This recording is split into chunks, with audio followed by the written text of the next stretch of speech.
এটা কিন্তু একটা ডোবার পাশে দেখা যাচ্ছে, পিছে একটি ডোবা আছে, এই ডোবার পাশে কিন্তু এই কচু গাছটি জ্বালিয়েছে জঙ্গলের ভিতর।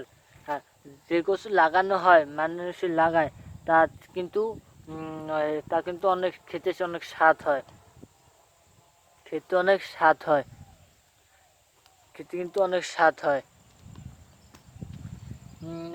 তা কিন্তু লাগাতে অনেক সমস্যা হয়, অনেক কষ্ট আছে।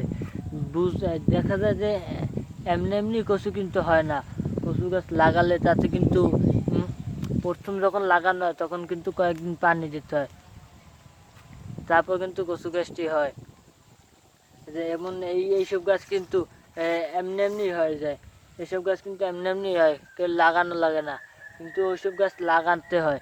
যেসব যেসব কচু গাছে অনেক পুষ্টিকর, যেমন দুধমান কচু লাগাতে হয়, তাই সেই কচুটি কিন্তু অনেক বড় হয়, তারপরে তাতে কিন্তু গোড়া থেকে কিন্তু আনাজ হয়, অনেক মোটা মোটা আনাজ হয়, লম্বা হয়, আর সেই আনাজও কিন্তু বেচে এবং কচুও বেচে।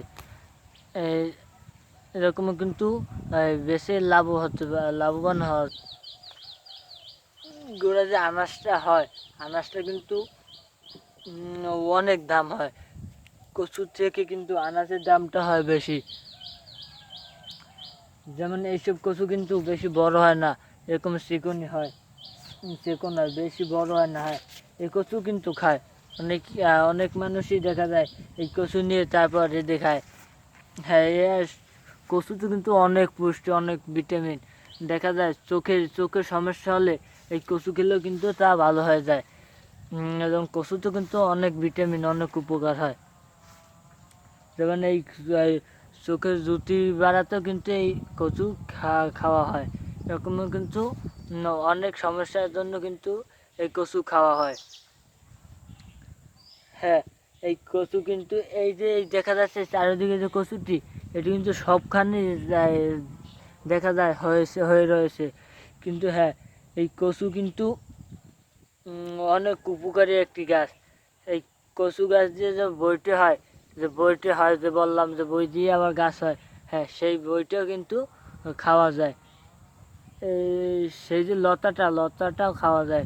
কিন্তু কচু গাছের সব কিছুই কিন্তু খাওয়া যায়, তবুও দেখা যায় কচু গাছ কেউ পছন্দ করে না, কচু কেউ খায় না।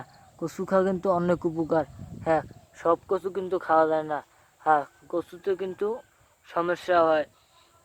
যেমন যে কচুটা একদম ছাওয়া জায়গায় থাকে, কোনো পানি পায় না, একদম পানির ভিতরে থাকে, সেই গাছটা কিন্তু সেই কচুটি কিন্তু গলা ধরে, মানে সেই কচুটা খেলে কিন্তু গলা খাওয়া যায়, এইসব জায়গায় ভিতর থেকে খাওয়া যায়, চুলকায় অনেক। তাই সেই দিক